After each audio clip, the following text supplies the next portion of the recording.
been a minute. We are drinking this. I don't know what it is. Ribolla. Yes, you are in your corner. Hello! This is Ribolla Gialla. This is a grape that's indigenous to the northeast of Italy. This is from the Veneto. We're going to need more.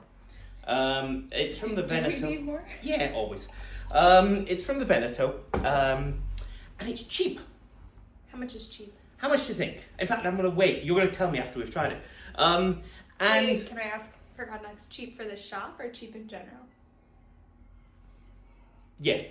So you're doing the thing that you have to stand closer because I stand in the corner Mm-hmm. and then I look back at you. Oh, okay. That's why I always put you forward. All right. Okay. Because then it's like still sight line. Okay. She's very good. Cheers. Parrots and Lesbians. No, you know. We're not explaining it again. we're really not. So basically, Ribolla Gialla, it's a grape that's really high in acid. So it has the potential to make really good sparkling wine. Because in sparkling wine, you need acidity. That's why you tend not to find still wine from places like Champagne because the acid in the grapes is too high. And so this is the first one I've ever tried of a sparkling Ribolla. Ever. Never had one. In Interesting. 22 years of working in the wine trade. This is very exciting then. I'm very old. Please don't say anything. You've come so far. Go ahead.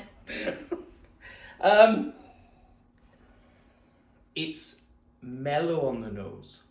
It's got little sort of sherbety, sort of zippy nuances. Yeah, But quite it does. muted. Those lemongrass notes. It's not actually lemon. It's not actually grass, but it's something like weirdly in the middle. Right? But you know that essence not when you like smack it and then chop it up, but when you just pick it, Mm-hmm. that kind of lemongrassy. Mm-hmm. Palate's creamy. Little bit of salinity in there. Yes. Yes.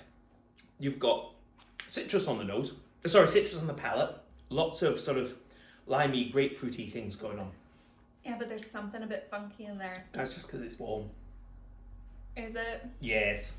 'Cause I know the funky that you try. It's a sort of like Play-Doh-y, clay, like plasticine-y Yeah, thing. don't love it. But that will subside. I promise you that will subside with coldness. Okay. I'll take It your word for definitely will. If that disappears, then I quite like this. It's nice, easy drinking. It's obviously very different from a Prosecco or Champagne. mhm. People, I think, will need to try this to Yeah. start loving it. It's got a little bit of residual sugar as well to it. So that's where Little that bit. sort of nudge It's of not sweetness as, is yeah, coming it's through. not as tart as I thought it was going to be. No.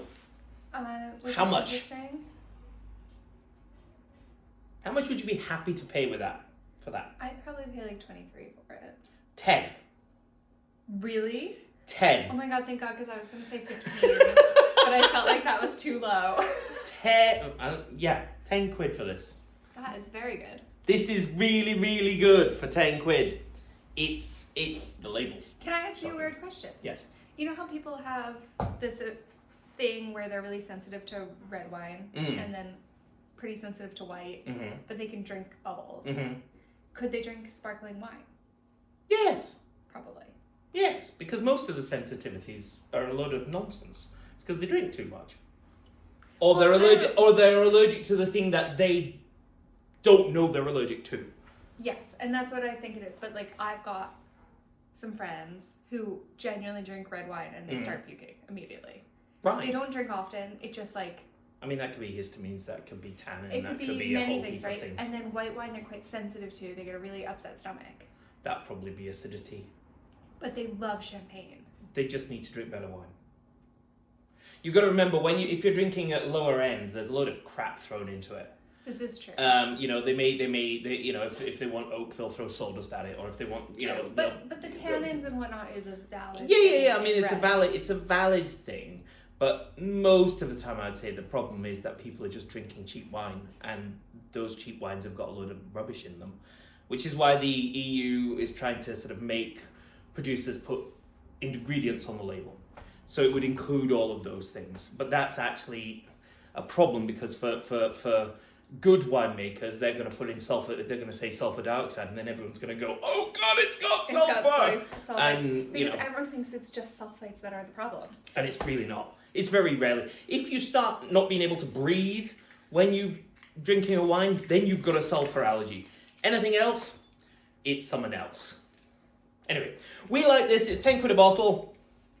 We have it on the website and in stock now. And we're going to do another one. Ta-da!